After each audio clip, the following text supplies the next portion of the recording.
Olá, pessoal, tudo bem? Eu sou Eduardo Siqueira, coordenador de marketing aqui das edições IPDH, e estamos mais uma vez no nosso episódio do IPDH Podcast. Hoje a gente está trazendo uma pessoa muito especial para tratarmos de um tema muito importante para a nossa educação. Hoje nós vamos falar sobre literatura étnico-racial, como promover na escola. Em tempos que a gente precisa discutir cada vez mais nessa questão do letramento racial, da diversidade étnica, da cultura afro e outras temáticas que giram em torno da nossa sociedade. E para isso a gente trouxe uma pessoa que a gente conhece bastante, que é a professora Cristiane Portela. Seja bem-vinda, professora Cristiane. Obrigada. A professora Cristiane tem uma longa trajetória nesse trabalho voltado para cultura de paz, para diversidade, inclusão, e é autora de uma das nossas coleções didáticas, coleções literárias, que é a coleção As Cores da Vida. Antes eu vou apresentar aqui quem é essa pessoa que está aqui com a gente, certo? Eu vou dar uma pescadinha, porque é muita coisa, dá para decorar. Professora Cristiane, autora de materiais didáticos voltados para a educação para a paz, educação socioemocional, literatura infanto-juvenil e educação infantil. É graduada em letras pela UFC, especialista em direito penal pela Unifor e direito público pela Unicristos. Também tem formação em educação sistêmica, comunicação não violenta, contoterapia, super bacana o contoterapia, medição de conflitos e injustiça restaurativa. E hoje em dia também está cursando MBA em Neurociência e Psicologia Positiva no Desenvolvimento Humano. Além de ser facilitadora de cursos de construção de paz pelo Moinhos de Paz e integrante do CRIANDO, que é o grupo de pesquisa de políticas públicas para a infância da PUC, né, professora? E também integrante do Fórum de Universidade pela Paz. Seja bem-vinda, professora. Como é que você está? Estou bem, obrigada. Feliz em participar do primeiro podcast. Olha, tá Então, inaugurando os podcasts estou com o IPDH. inaugurando. Obrigada ao IPDH pelo convite, obrigada a você pela acolhida, obrigada ao Tony, que está aqui nos Aqui no bastidor. bastidores, mas faz também com que isso aconteça. Então, estou muito feliz. Bacana. A gente que agradece pela oportunidade de conversar, pelo seu tempo. A gente sabe, a gente é muito corrido, né? Então, a gente está gravando hoje bem cedinho, da manhã cedo, para começar o dia já com essa animação e fazendo o que a gente mais gosta, que é discutir educação e levar conhecimento a muito mais gente, Com certo? certeza. Para começar o nosso papo, Cristiane, eu queria falar um pouco de você, da sua pessoa, Certo. né? O que fez trilhar por esses caminhos que eu citei aqui no seu currículo?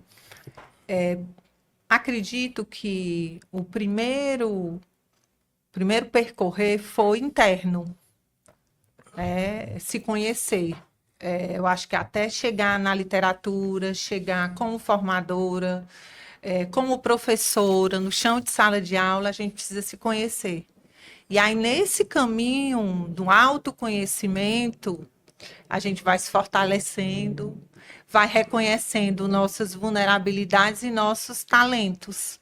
Até chegar a algumas escolhas, né? Uma das escolhas foi a literatura, foi a educação, foi os direitos humanos, né? Essa base de trazer situações que eu possa promover relações de direitos humanos saudáveis e estimular uma educação para a paz interna, com o outro e com os ambientes. Então, esse foi o caminho. Mas esse caminho ele começou por um desejo individual de ser uma pessoa melhor para o mundo. Então, isso é o que me motiva a buscar conhecimento, a transformar esses conhecimentos em práticas. Existiu algum gatilho na sua carreira que você pensou, a partir de agora eu quero seguir esse caminho? Quando eu saí do direito, eu trabalhei muito tempo no direito, né? Então, quando eu saí do direito, que eu trabalhava com mulheres que sofriam violência, e aí eu passei, você lida com violência, e eu entendia que eu queria trazer essa conscientização, não só do feminino, mas do masculino, para para a sala de aula, para a educação, porque a educação é a base de tudo. É onde a gente tem a possibilidade de transformar, de construir, reconstruir. Então, quando eu saí do direito e eu me voltei para a educação, foi com esse intuito de, na prática, na vivência do dia a dia, poder chegar para as crianças, para os jovens e trazer, através da literatura, esses diálogos que às vezes são densos, que são complexos, mas que por meio do brincar, da ludicidade, do jogo, eles promovem que nós possamos dialogar de uma forma mais amena e trazer reflexões. Então, o gatilho foi esse, né? Claro que eu lidava com situações que mexiam muito com o meu interno e que geravam sentimentos, né? Eu sou uma pessoa altamente sensível, hoje é comprovado pela minha terapeuta, e isso faz com que eu precise me entender e entender os espaços que eu preciso estar, né? E me acolher e saber como acolher o outro. Né? Isso só um autoconhecimento interno que faz com que a gente comece a conseguir. E, claro, um desejo de procurar ser uma pessoa melhor, cotidianamente, né? Que Sim, enquanto a sim. gente viver, a gente vai estar nesse percurso. Mas você falou de um termo, educação para a paz, que talvez muita gente não consiga entender o que significa essa educação para a paz. Gostaria que você trouxesse, conceituasse um pouco para quem está nos ouvindo, nos assistindo, saber o que é isso. Pronto, a educação para a paz são perspectivas pedagógicas, porque a cultura de paz é o que circunda na comunidade, né? Na sociedade, que foi a ONU que instituiu esse conceito. E tem um teórico, que é da Espanha, né, que é o Jares, junto com um teórico do Brasil, o professor Ney Salles, que trouxeram um conceito de educação para a paz. Didaticamente, o que é educação para a paz? São práticas, vivências que você vai desenvolver no espaço da escola, possibilitando que as crianças, os jovens e o próprio professor, né, como mediador, ele consiga se entender, porque a educação pela paz, primeiro é um olhar interno para si, para eu entender o que eu acredito, quem eu sou, o que me constrói, aí a gente traz a ancestralidade, né? O que me constrói, que culturas que me circundam, para depois ele promover isso no outro, que são nas crianças, e ele realizar uma mudança constante no ambiente.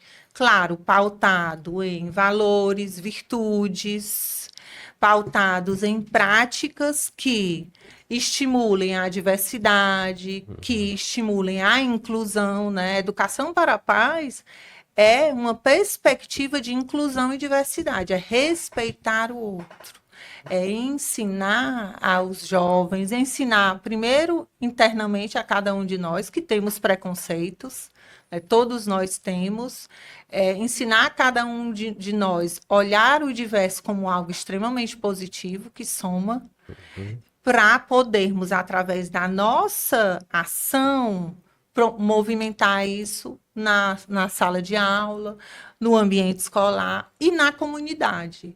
Né? Porque essa criança, quando ela está inserida num ambiente que promove uma educação para a paz, ela leva isso para o espaço familiar e leva para a comunidade. Né? Então, é se entender, mas se entender, eu gosto muito de uma frase do Cacaverá, e ele diz que a gente vive num círculo, e esse círculo nós somos unidos, nós não somos os únicos, nós somos unidos por uma teia invisível, e que nós precisamos uns dos outros, e por isso que é importante a gente se olhar e se entender no que eu tenho de positivo e no que eu tenho de negativo, né? A nossa luz e a nossa sombra, para poder a gente propiciar isso ao outro e mudar e transformar esse ambiente que nos circunda.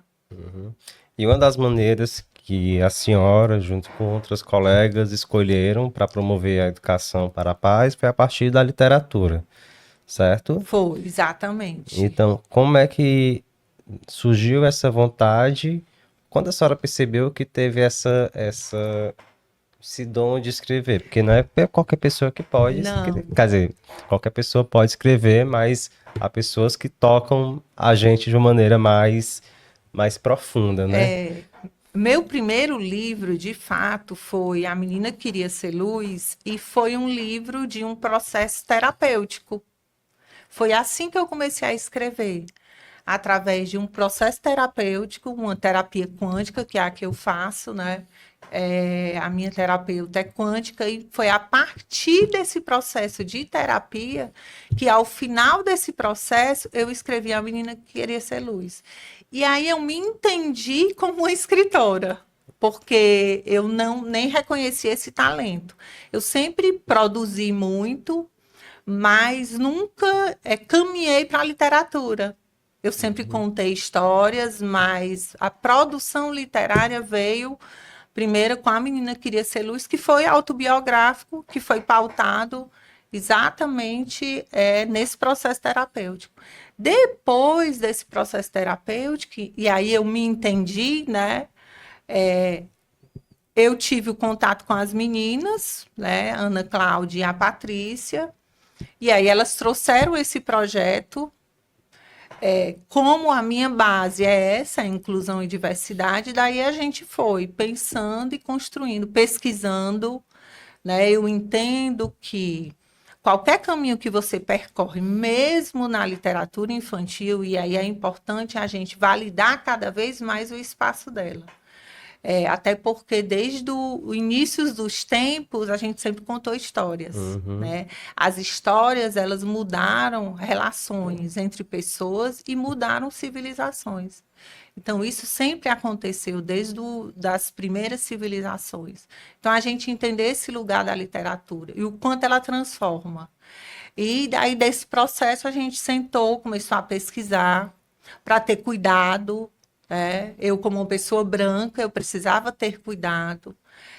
Então, eu fui ter contato com a cultura indígena, fui entender, fui escutar, junto com as meninas também na sua base, para daí a gente pensar nos textos e produzir. E sempre o caminho alguns elas produzem, eu produzo, e a gente senta, lê em conjunto, faz as alterações, e aí volta de novo, tenta na sala de aula, né? Tanto a Ana Cláudia como a Patrícia estavam em sala de Uhum. aula, então leva isso, porque na verdade, quem são as pessoas, os protagonistas e que fazem a diferença de dizer que esse material, de fato, vai modificar, são as crianças, são elas, né? Então, por isso que é importante, nesse processo, as crianças escutavam as histórias e elas, por meio do seu retorno, diziam: ela é boa, ela Uhum. vai fazer a diferença. Né? Então, isso é muito importante, porque, de fato, o autor e a escrita ela é muito individual, né? Sempre foi. E é importante a gente entender que se ela não chegar ao outro, e ao outro são as crianças, se ela não chegar à comunidade, ela não vai ter sentido. Né? A literatura ela precisa transformar, ela precisa mudar a visão. E quando a gente traz diversidade e inclusão, é exatamente isso, né?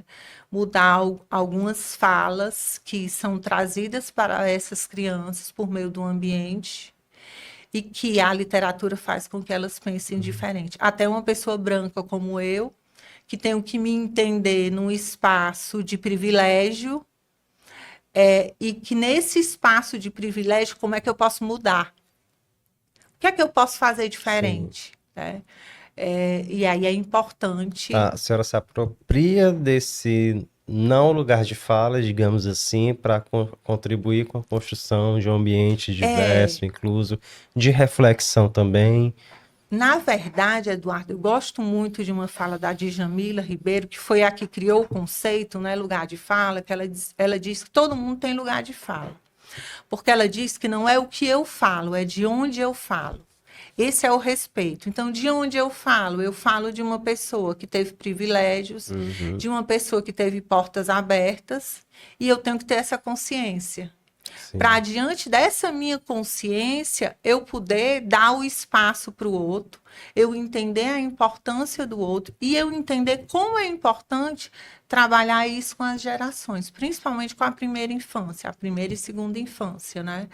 E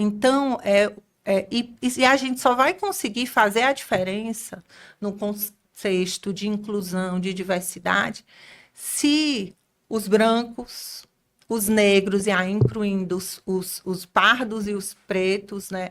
Os indígenas, e os indianos, os imigrantes, que eles possam, em conjunto, numa teia de colaboração, pensar no mundo melhor, né? Cada um no seu lugar de fala, de onde ele vem, né?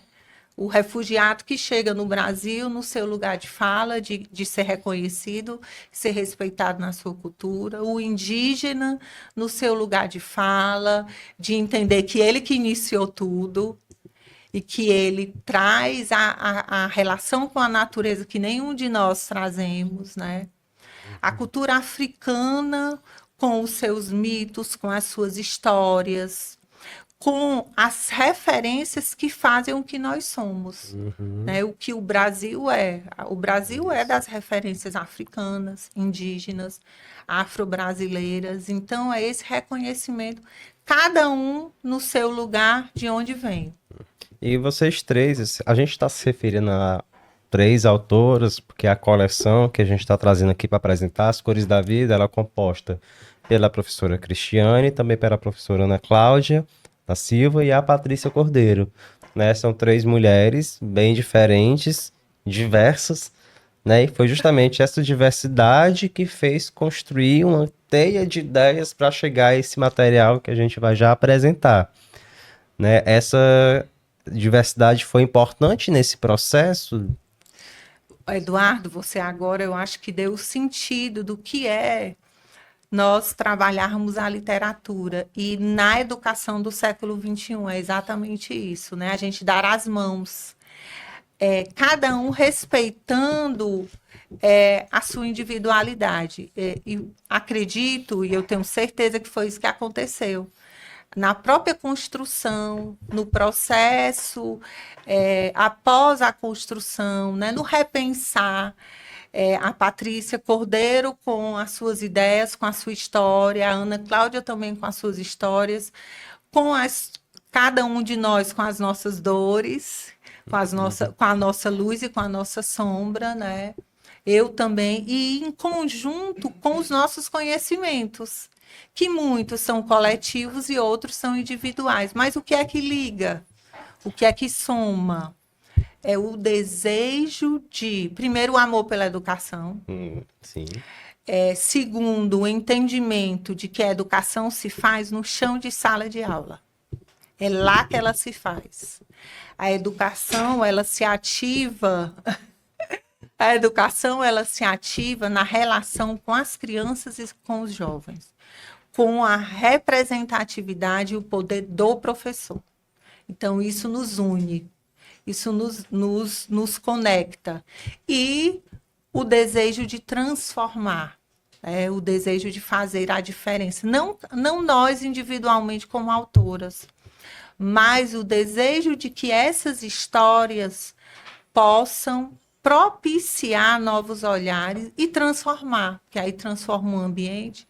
Quando a criança leva essa história e se conecta com uma dessas histórias, se conecta com os personagens, se representa nesses personagens, ela leva isso para casa. Ela dialoga com a sua família, né? Ela fala na comunidade.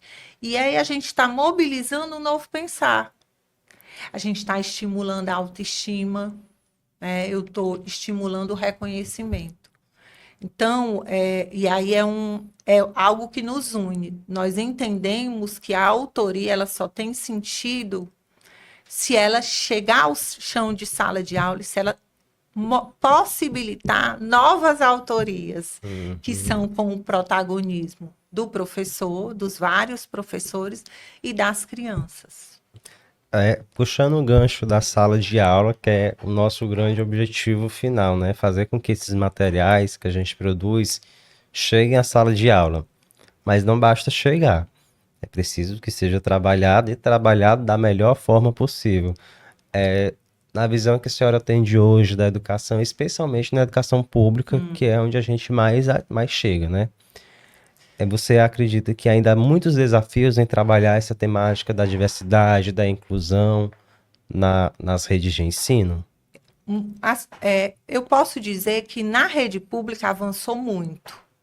Nós temos na rede pública um olhar muito mais voltado para a execução das leis, né?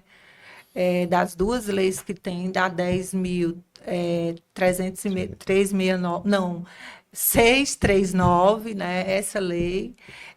E aí isso faz com que na escola pública isso tenha um olhar mais definido. Na escola privada, nem tanto, precisa se ampliar. Mas, trazendo a sua resposta, Eduardo, o que é que a gente tem a nível de Brasil, se a gente for pensar no momento atual? Olha, o último Enem, ele falava sobre isso. E foi observado por pesquisa que teve um menor número de notas 1000 na redação. E aí a gente traz a reflexão, por que será? Porque, de fato, isso ainda não é muito dialogado nos ambientes escolares e no cotidiano, né? Então, esse resultado nos traz uma reflexão. Além disso, teve uma pesquisa do Instituto Alana que ele traz que 70% a nível de Brasil, de escolas, ainda não dialogam sobre isso.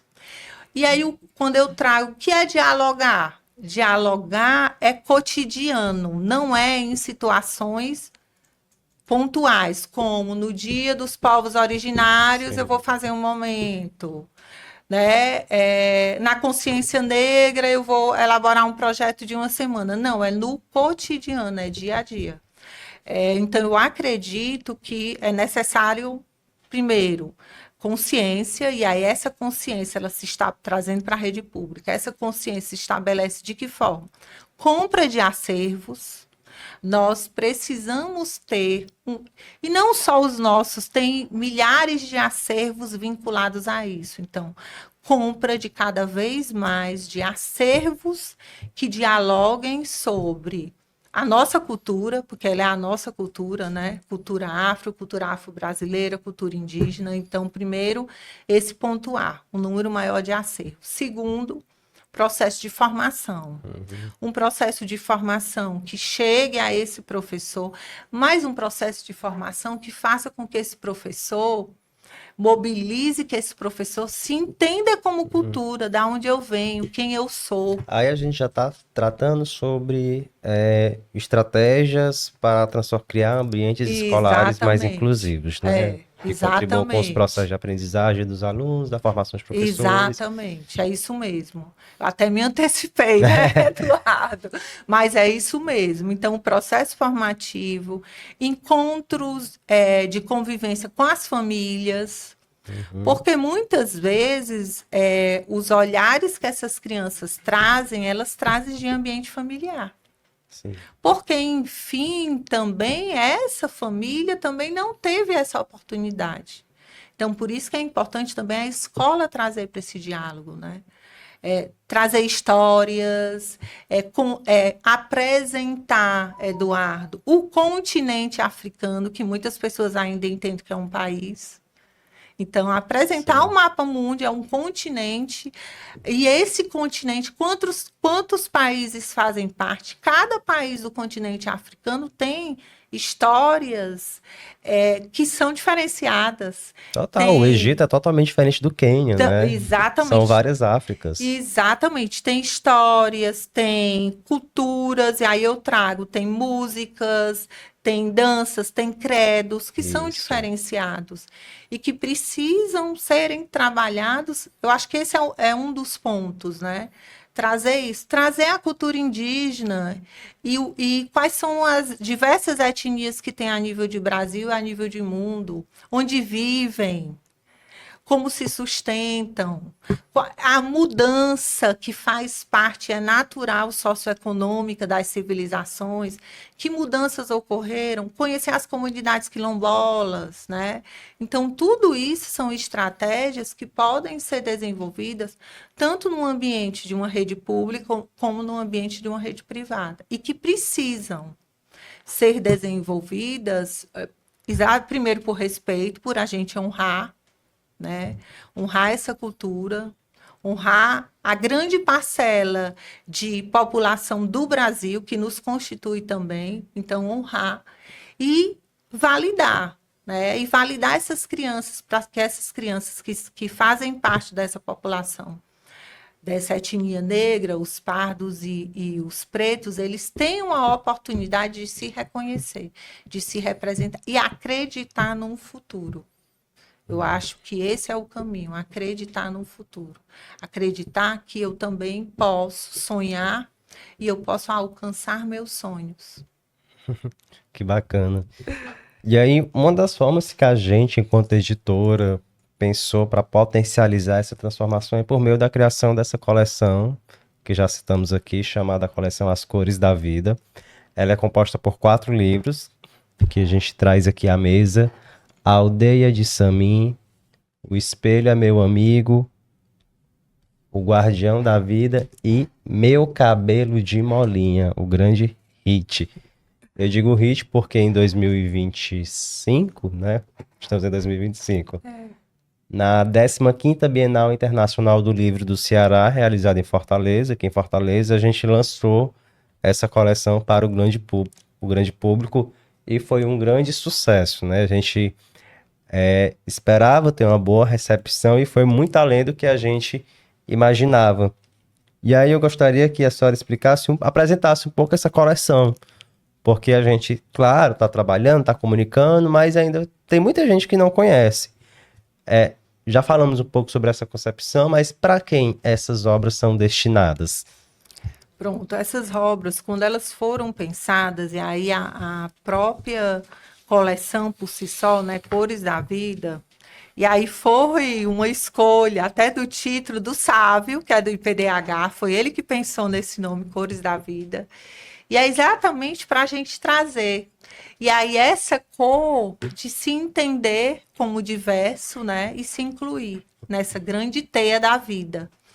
E aí, pensando na coleção, e aí qual é o intuito dela? É diversidade e inclusão, né? É poder proporcionar reflexões vinculadas a isso. E muitas vezes a gente entender que a gente vive, na verdade, num mundo diverso e o quanto isso soma. Então, quando eu trago a aldeia de Sami, eu trago o quê? Eu trago o brincar, e o brincar dentro de um conceito de cultura indígena, com brincadeiras que muitas crianças do século XXI ainda brincam e não sabem que pertence à cultura indígena. E que foram adaptadas no percorrer dos anos, né? E perderam a essência. Tipo o quê? A amarelinha, né, que foi adaptada e hoje a gente tem diversas formas. Então, a aldeia de Sami, ela traz, primeiro, o brincar, traz a questão da maternidade, dessa relação, né, da mãe, e aí a gente traz a acolhida. Por isso que quando foi pensada, ela foi pensada para a educação infantil e para as séries iniciais, para exatamente a gente pensar nesse processo inicial dessa relação dessa criança com o espaço familiar, que é o primeiro grupo social dela, né? E depois o segundo grupo, que é a escola. Então, a aldeia de Sami, ela traz. O espelho é meu amigo, a gente traz o Carlos.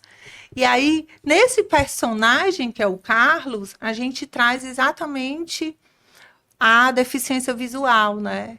E o quanto o Carlos, ele enxerga, né? E ele percebe o outro, não pela visão num sentido biológico, mas pelo sentir, né?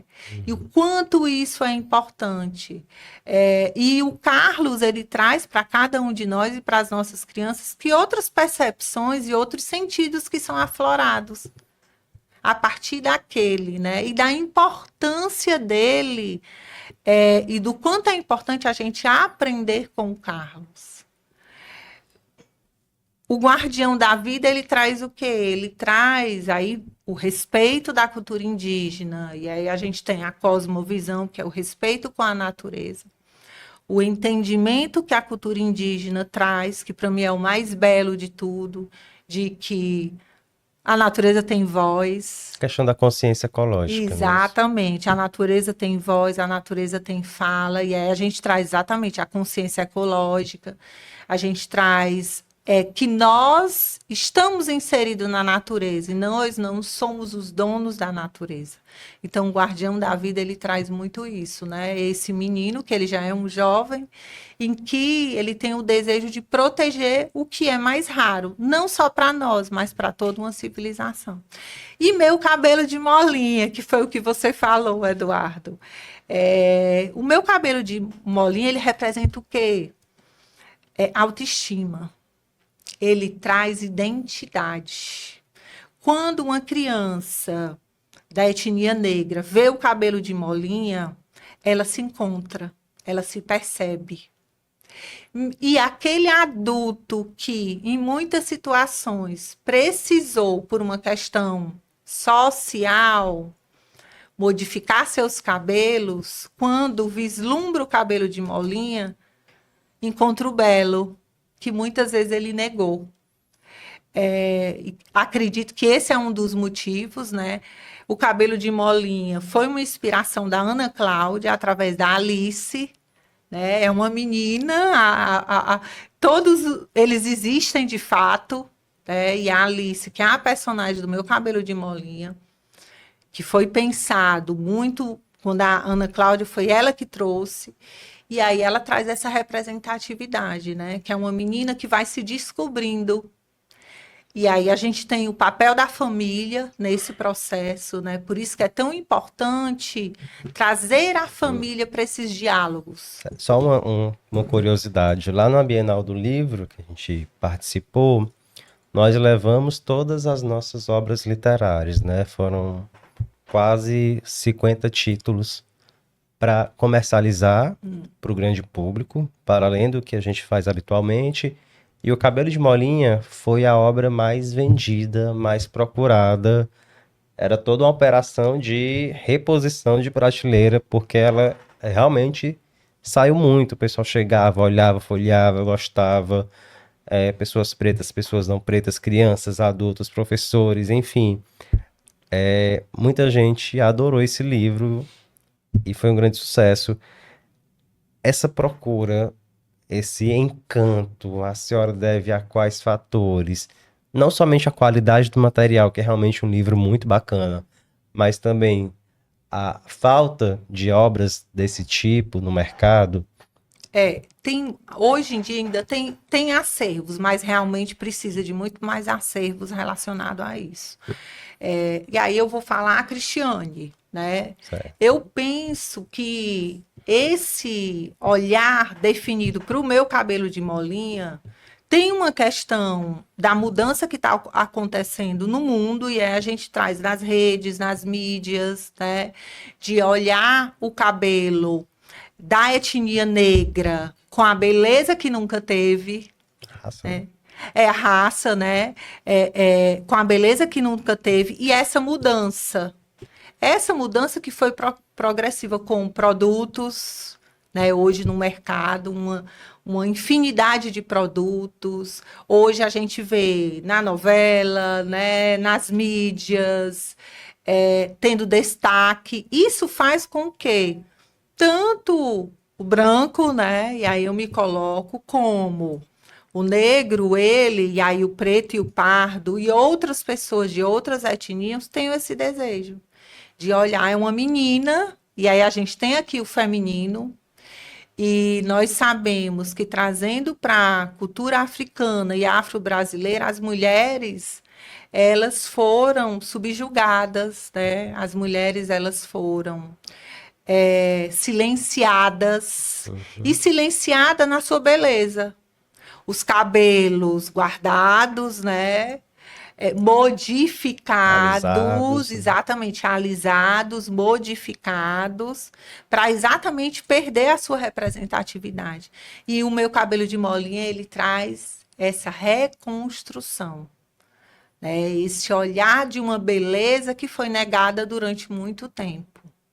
E isso faz com que cada um de nós que temos dificuldades com algo que nos pertence, também começamos a ter um olhar diferente, né? A se identificar. Porque o meu cabelo de molinha, e a literatura ela traz isso, ela tem uma definição aqui. Ela traz diversidade e inclusão, mas ela chega a todos, né? Ela chega a todas as pessoas. As questões vinculadas a competências socioemocionais, e aí autoestima, isso não pertence só a uma cultura, pertence a todos nós, né? Muitas vezes a gente tem dificuldade de se representar, de se identificar.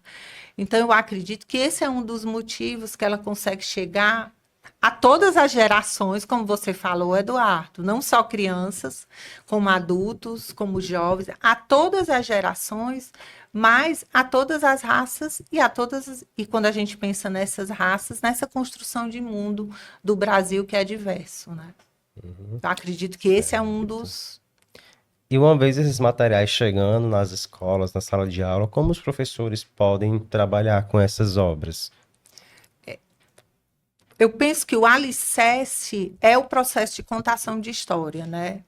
Claro que essa contação, antes de ocorrer essa contação, primeiro precisa acontecer aquele caminho que eu falei anteriormente. Você conhecer o que é o continente africano.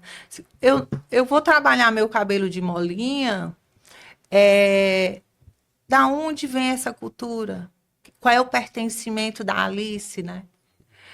Então, primeiro conhecer o continente africano, acho que é esse caminho. Então, primeiro, os próprios professores buscarem cada vez mais conhecimento vinculado a isso, né? E através de acervos, mas também através de vídeos, de animações, né? Para depois entrar no imaginário que é o conto, né? E aí, nesse processo de contação, que ele vai ser utilizado de diversas formas, né?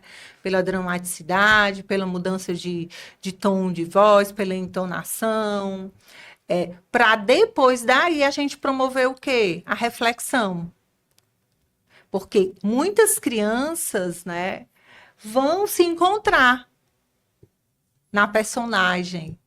E aí é nesse momento que o professor precisa estar aberto para a escuta, né? Para deixar um espaço de diálogo para que essas crianças falem, para que essas crianças apresentem as conexões que elas fizeram. Então, a gente não consegue promover, e eu trago para o século XXI, a gente não consegue propiciar espaços inclusivos e diversos se essas crianças não se colocarem como protagonistas e não forem estimuladas, né, nesse protagonismo. Então, a contação, ela de fato, ela só vai ter, e a própria literatura por si, se essas crianças tiverem o espaço da escuta, de falarem, se essas crianças puderem recontar a história e se colocarem como a Alice em outras situações. E que não é a Alice, é a Maria, né? É a Fernanda.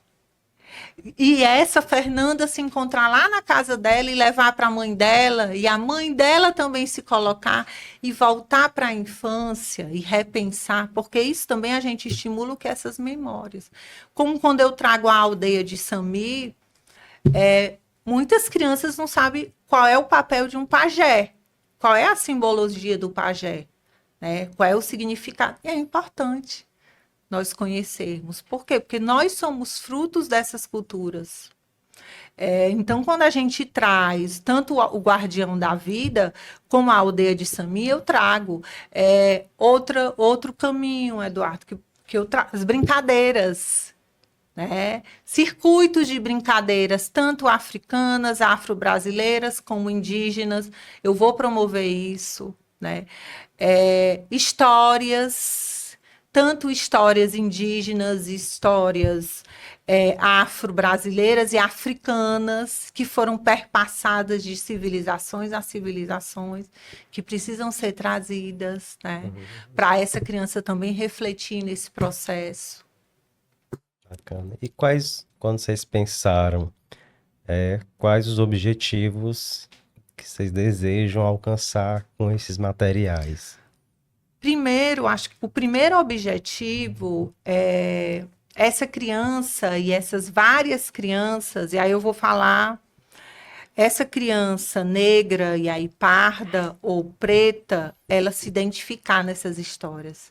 Essa criança indígena, ela que muitas vezes ela não conhece mais a sua história, ela ter desejo e curiosidade de conhecer, de conversar com as pessoas mais sábias da sua comunidade e entender da onde vieram. Acho que isso, o primeiro desejo é despertar.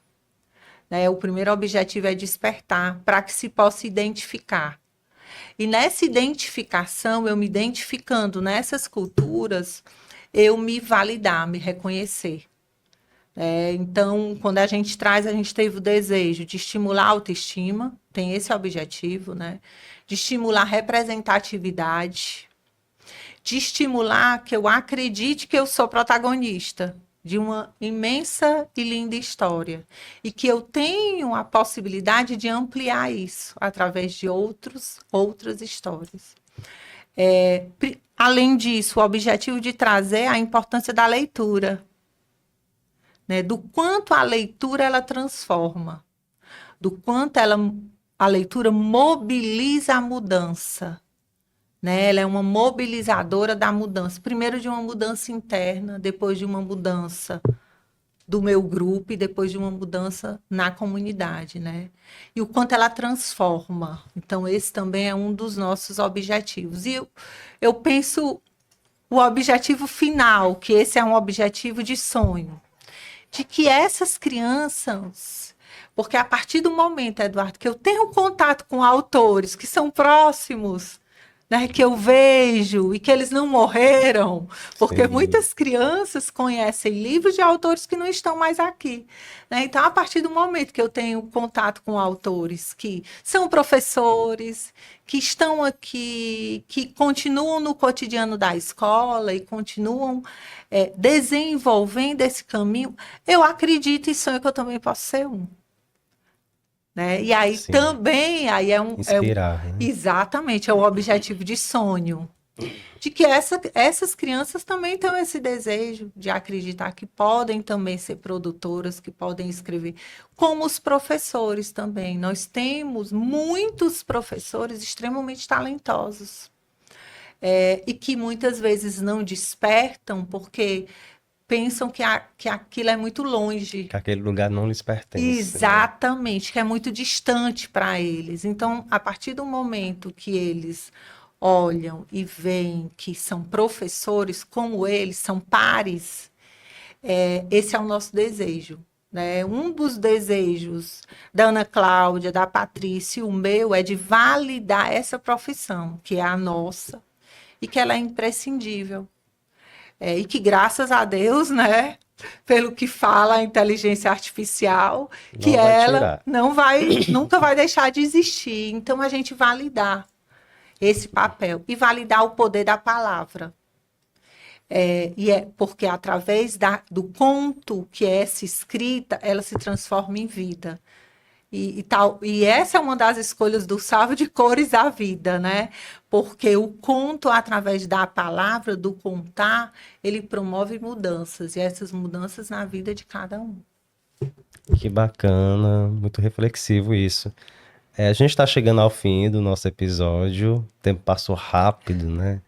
Acho que aqui conversando, o papo é bom. Obrigada. E eu queria agradecer mais uma vez a sua presença, o seu tempo, a sua contribuição, a sua partilha. Né? A gente está aqui para discutir, para falar sobre educação, para lançar luz sobre temas que não estão no nosso dia a dia, mas que precisam estar. E a diversidade, a inclusão, a cultura de paz são alguns deles. Eu gostaria que a senhora fizesse o seu agradecimento, a sua palavrinha final para o nosso público.